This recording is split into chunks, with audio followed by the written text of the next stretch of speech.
On this episode of the Inside Line F1 podcast and Pits to Podium, we focus on all the action from this year's Portuguese Grand Prix and especially analysing Max Verstappen's mistakes and thinking, well, are they getting a bit too costly for a driver who seemingly has matured quite a fair bit? That is all that is to come, along with other things like our Pits to Podium moment, analysing the midfield battle, and even more so focusing on a very special achievement by one Haas driver. More on this right here, right now. Let's get into this.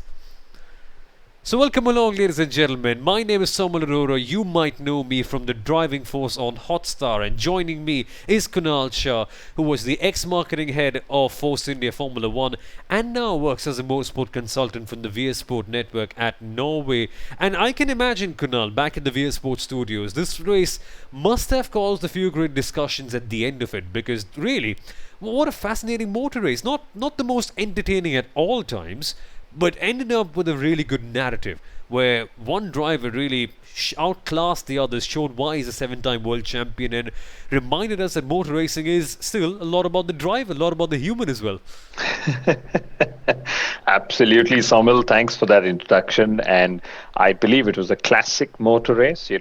What I really liked about the Portuguese Grand Prix was we were relying on absolute driver talent for exchanging track positions. Drivers were overtaking, were defending. Yes, of course, they had the aid of the DRS, but still at the end of the day, Lewis Hamilton pulled out one classic win.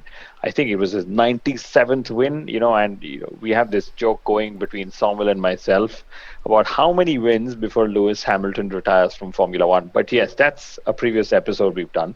But, this win of Lewis Hamilton's, again, very, very special because, he overtook 3 drivers on track for taking the lead of the race. So first it was Max Verstappen, a very decisive move.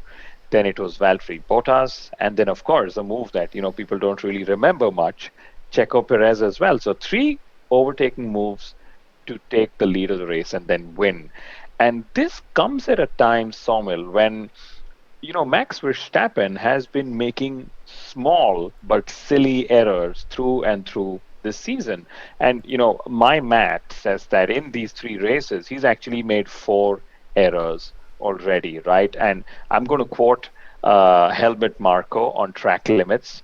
He said that Max Verstappen has actually lost a pole position, a race win, and the fastest lap to track limits in 2021 already.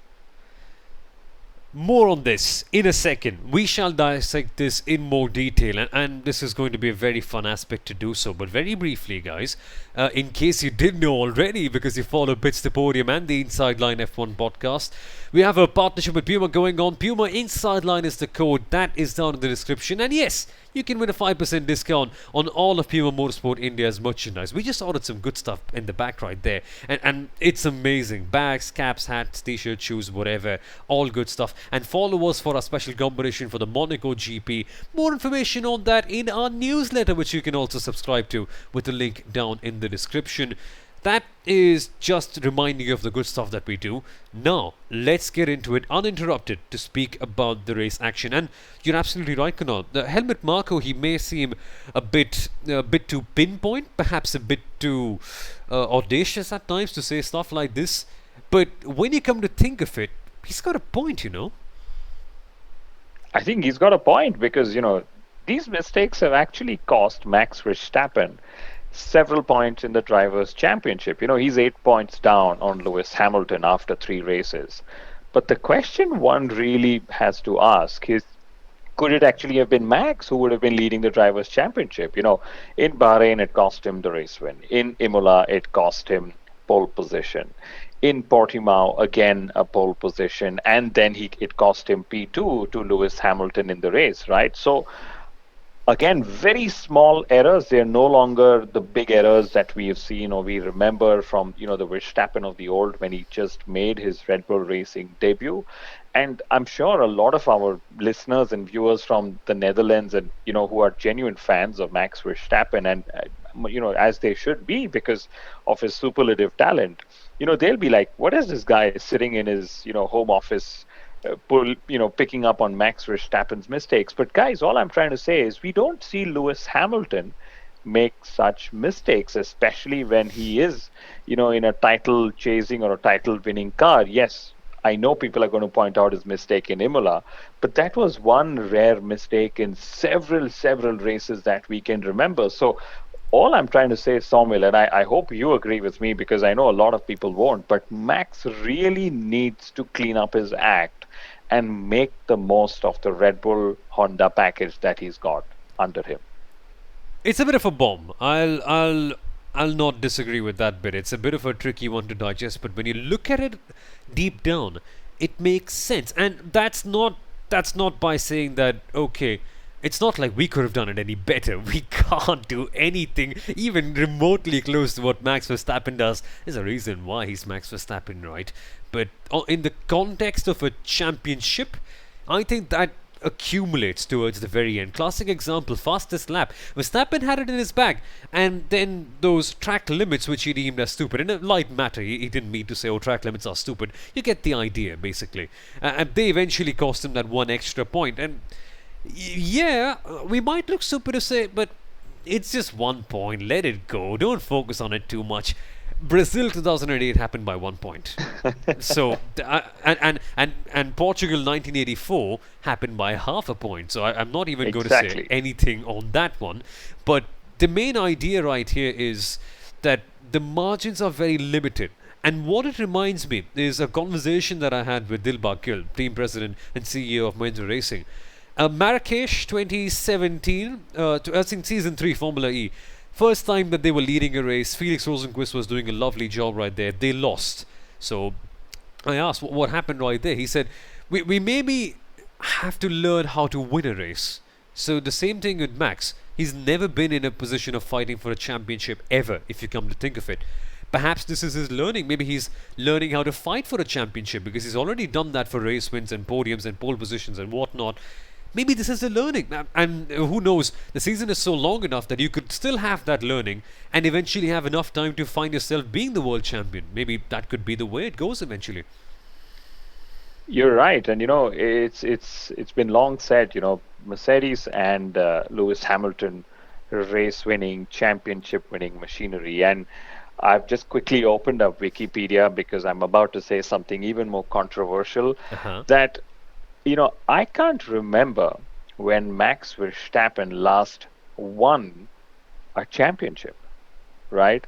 So it Ah. is about what you just said. Again, it's very sensational that I'm saying this, but in the lower formulae, the junior formulae as well, it goes back to 2014. The Sunfoot Masters is when he actually won a race that classifies him as first. But nothing that I can see in Formula 3 or anything lower than that. Yes, he's progressed into Formula One with fairly a few races in junior formulae. And again, not trying to sensationalize this, just adding to your point that winning races and winning championships is a habit, and that's a habit Hamilton and Mercedes have cultivated over several years.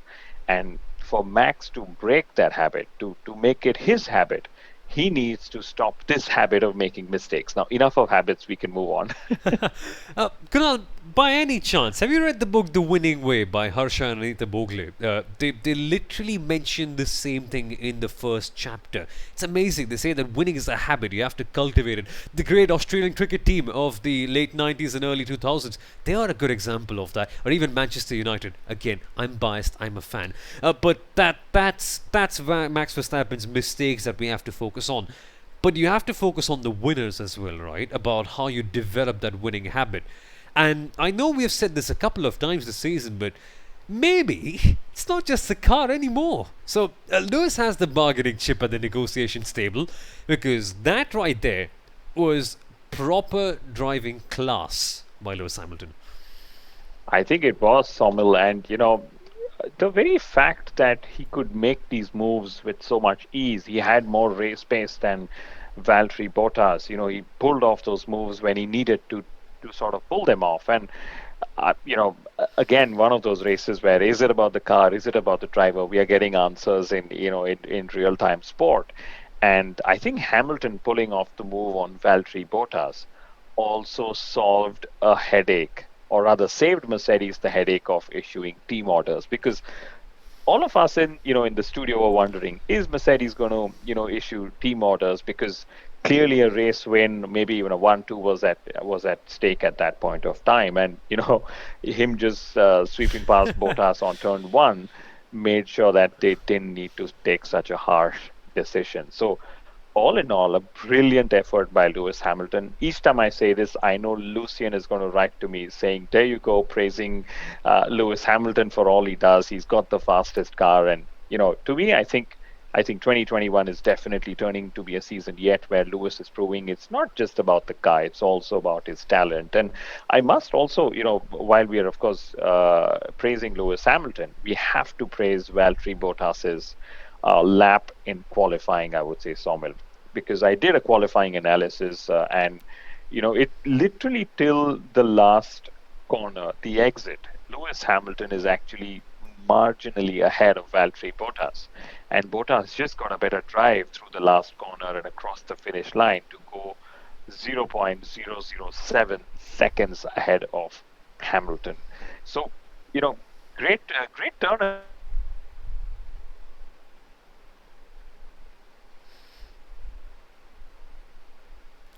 Indeed, it was a Right. great turnaround, and some stunning stuff from Bottas in qualifying, wasn't it? And that was a track with tailwind. It was very tricky to drive, barely any grip at all. Resurfaced as well, by the way, the circuit. That is a driver's effort from Valtteri Bottas, but it just sort of misses out in the race for some reason. And you have to listen to Bottas's interview that he gave to Formula One after the race was done, and he just said that, I don't know, man. I seem to miss the pace on the medium compounds, and that was a bit strange. Hamilton had it on the mediums, Hamilton had it on the hards. Now, Christian Horner recently came up to Sky Sports, that was last week, and said that, oh, Mercedes, we have the edge in the early parts of the stint, Red Bull, but Mercedes get it on the long runs. Now, one might say, looking at the context of this race, that yeah, that makes sense, because Mercedes on the hard compound tyres really got into a particular zone, and then Hamilton got past Verstappen as well. That was an excellent move, by the way, and then got it all done. But what are your thoughts on this, Kunal? Is Mercedes really better on the long stints, or is it just a case of gamesmanship and trying to pass on the advantage to the other team? I think, Somil, the performance, the competitive advantage ebbs and flows with changing track conditions and changing, several other variables that go. Because in Portimao on Friday, one lap pace, the two teams, there was almost nothing to choose from. But when it came to race pace, Red Bull were marginally ahead, based on all the simulations that everyone had done. So at the end of the day, it's just, both the teams saying, we are not the favorites, the other ones are, and trying to sort of fend off the pressure that comes with it. Although I really hope that, one team stands up and says, that's it, we are the fastest, we are going to gun for pole, we're going to gun for the race win and the championship win this season. But, I think we got to probably wait for a team to stand up and do that. Exactly. Last bit, focusing on the top three, basically, is the restart that we have to speak about. Bottas backing everyone up, much like Mugello 2020 as well. This time only, it was a lot more safer. But what it did do was create a window for Max Verstappen to pass Lewis Hamilton. Hamilton, of course, fixed that mistake. And you have to listen to this interview as well, because Lewis said, I won't be disappointed over the mistake that I made. He didn't pin it on Bottas. He said that I won't be disappointed over the mistake I made because I fixed it later on. And I'm very happy about that. The way a champion thinks, seriously, it's amazing.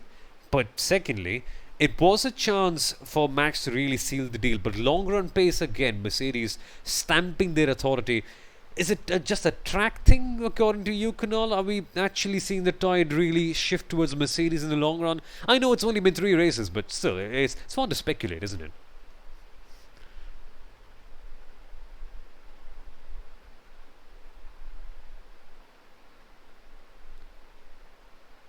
So, what are your thoughts on this? Or how do you think this is going to play out throughout the season? Is it just a one-off, or what's it like going to?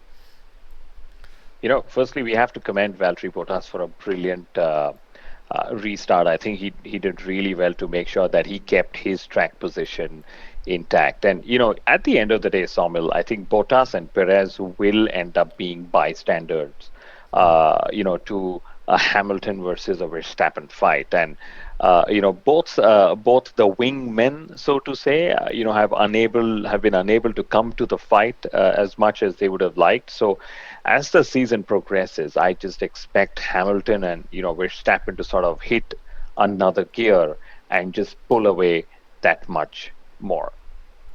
So then, let's focus on the midfield. This is going to be interesting because there was some chopping and changing going around here quite a lot, but there was one constant, Kunal, and the one constant was Lando Norris, best of the rest. Believe you me, Lando Norris is actually in P3 in the championship right now, ahead of Sergio Perez, Valtteri Bottas, Charles Leclerc, Carlos Sainz, you name it, the biggest drivers that you can possibly think of. This man is only in his third Formula One season, but he's matured like fine wine even in 3 years. I don't think fine wine matures so well in 3 years, but Lando Norris has been at the top of his game so far this season. He has, and he was extremely disappointed after Friday free practice. He said, I don't even think we're going to make it to the top 10. He managed a P7 in qualifying. He wasn't the happiest after that, but he was in sensational form in the race. He overtook the likes of, I think, Ocon and Leclerc, and even Yes. Checo Perez. So all in all, Lando Norris is ending up, he's shining brighter than anyone expected him to do so, and against Daniel Ricciardo. Now I know we still will go back to saying yes, but Ricciardo's had fewer miles in in that car and fewer time with the team and so on. But the only reason I'm making the comparison is to purely say that when both the McLaren drivers are able to extract what Lando is able to extract, McLaren are going to be a massive force to reckon with later half of the season. It's going to be crazy. It's going to create the most amazing inter-team battle, an entertaining one as well. Not just on the track, because you know the charisma and the character of these drivers, but wow, man. I think it's going to be fun. I think that's going to be one thing that I pay to watch, literally. This is going to be stunning. But Norris again, superb. Ricciardo getting a hang of it. He gets into P8. Charles Leclerc was P6 this time out for Ferrari. He didn't. He said that it was not the best weekend for him, but hey, P6 out of that Ferrari, considering everything that went on, still beating the Alpine. So good on Ferrari and Charles Leclerc. But his teammate, we shall speak about him because we had big hopes pinned on him in qualifying. More on that in a second. But first, Kunal, Alpine. So I'll come to this. Alpine, I had no hopes whatsoever. I said they're going to be interesting after free practice and qualifying, but I was still wondering why. What's happening, right? Alpine don't have the strongest engine in the world whatsoever. Last year, Renault were clearly the fourth fastest, which is last, by the way. And this year, with the car lacking that sort of downforce after the changes to the radiator positions and everything, it seemed like it's going to be a sluggish season for Renault, much like for Alpine. I'm sorry. See, that's the first time it's happened this season. But they don't have the pace in the corners. The engine isn't the fastest, but the speed traps are just proving the opposite. And it's not like they have a low drag setup as well. It doesn't seem so explicitly low drag, but still the new upgrades are clearly working for them. And I'm still sort of puzzled as to where this mystery pace is coming from, because they're not the best in class in anything, but they're still going out there and shooting in some really good performances. What's going on at Alpine? 7 and 8, by the way. Esteban Ocon, massive salute. He beat Fernando Alonso clean this weekend. Yeah, he did. But Alpine just probably have found a sweet spot in their setup, which made them really good at Portimao, and it was their second race with a double points finish. So that's another good thing for them, I would say. Soumil, Fernando Alonso also in the points. He said he was angry after Saturday, and he channelized that anger into some really gritty race performances on Sunday, I would say. Overall, I think it's great to see Alpine fight, and the upgrades you spoke about. The midfield battles, Soumil, are probably a tenth or two apart from each team, and that's probably the pace where Alpine has found and suddenly are finding themselves in the reckoning. And at the end of the day, I think Ocon's performance this weekend was, standout, in qualifying, in the race as well. I think the blue cars look beautiful and they went about beautiful as well. The only one cause of concern, which, is that they are in fifth place, but they are still less than, I think they're one third the points of, They of, are. of Ferrari in fourth place. So, it all goes to see if they are able to sort of make up this deficit as the season progresses. And again, I only expect Alonso to get better as he gets more miles under his belt in that Alpine car. So double points for Alpine. And very briefly, Kunal, just to digress, what is it like? I mean, you've been a part of Force India for a long, long time, and those sort of tricky years where Force India did not outright have midfield leading pace, which they developed later on, by the way. So, what is it like when a team is clearly not doing the best in terms of their competition, but then you get that big double points? How does it change the mood in the team, and what kind of impact can it have on the season later on? Soumil, in any sport, momentum is extremely crucial, right? And, for Alpine, this momentum is what they've actually set in pace since last year with their podium finishes with Ricardo and Ocon and so on. So for them, they've actually sort of, taken a step back from last year because they were clearly challenging McLaren, but are clearly not doing so yet this season. So they're trying to claw back, that performance deficit. And in the end, it's just the momentum that matters. And results like these, when you have both drivers in the points, when, a statement of intent from all three spokespersons, so Marcin Budkowski, Fernando Alonso, and Esteban Ocon, have all said, we are in Formula One to battle the likes of Ferrari and McLaren, and we are very happy to have done that this weekend. So it's these things are big morale boosters, and let's also remember Alpine is out there all by themselves figuring this all out because all other teams have sort of alliances and customer and That's right. manufacturer relationships. Alpine is doing this all by themselves without a competitive benchmark. So hats off to them. And, like I said, I'm excited to see what Alonso is able to do once he sort of sets in because, Lando Norris, Charles Leclerc, Valtteri Bottas, Checo Perez, these three drivers are fighting for P3. They're separated just by 15 points.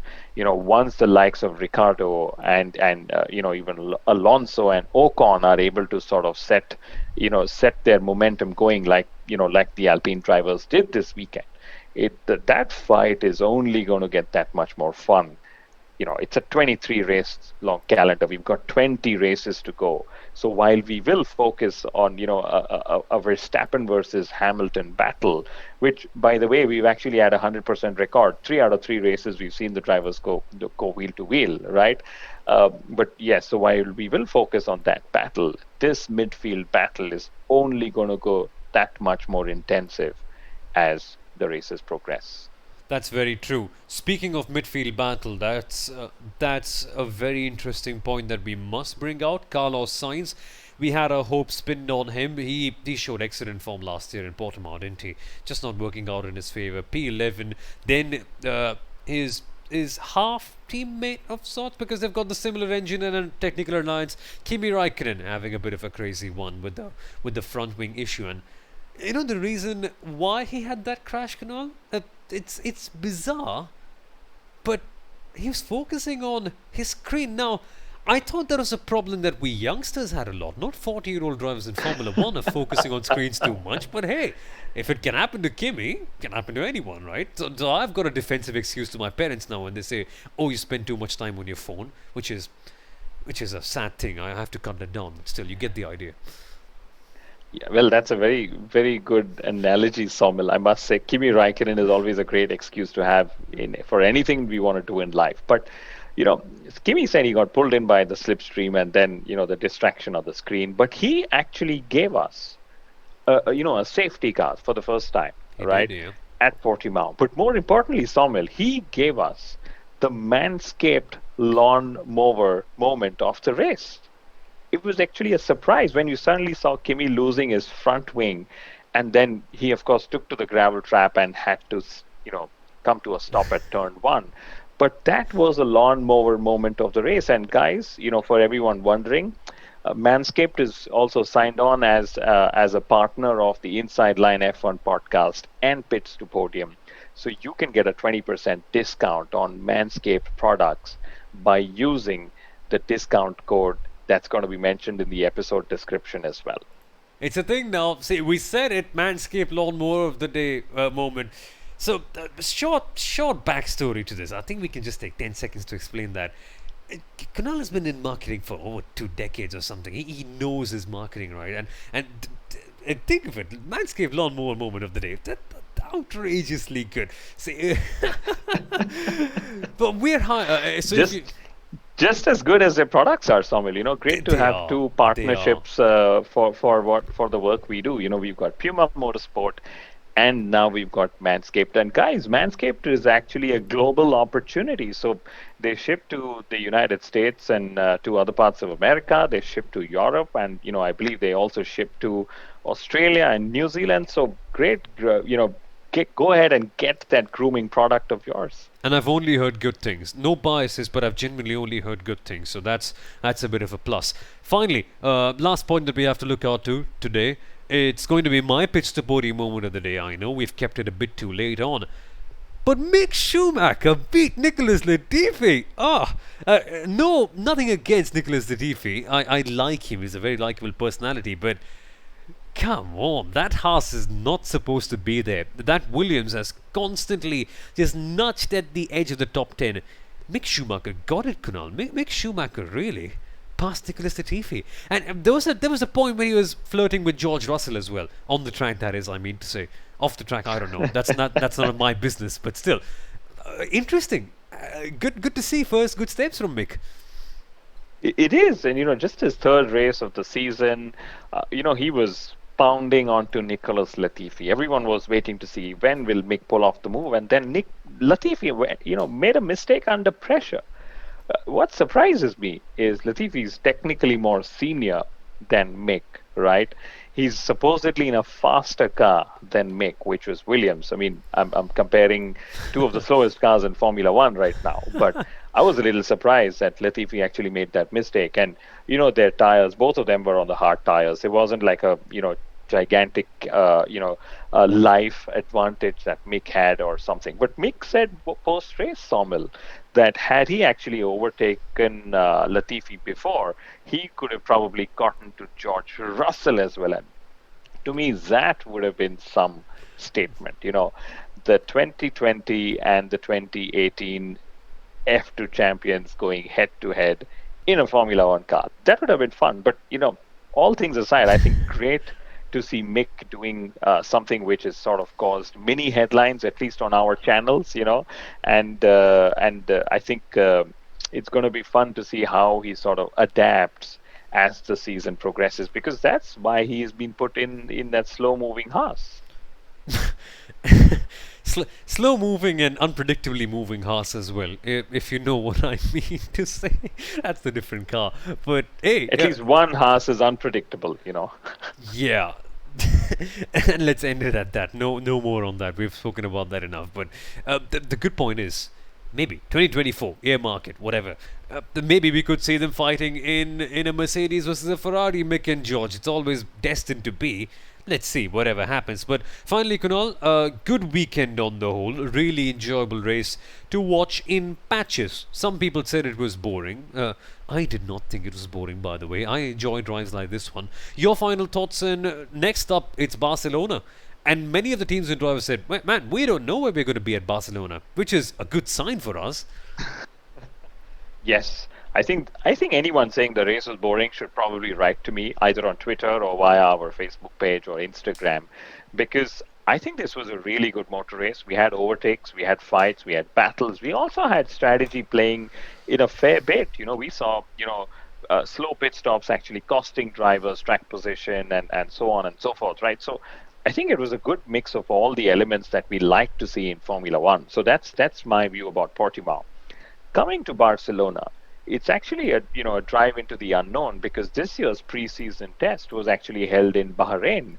So one doesn't know how the 2021 cars are going to perform at a track where teams otherwise have thousands of miles of testing data from, right? So it's all to play for in just a few days of time.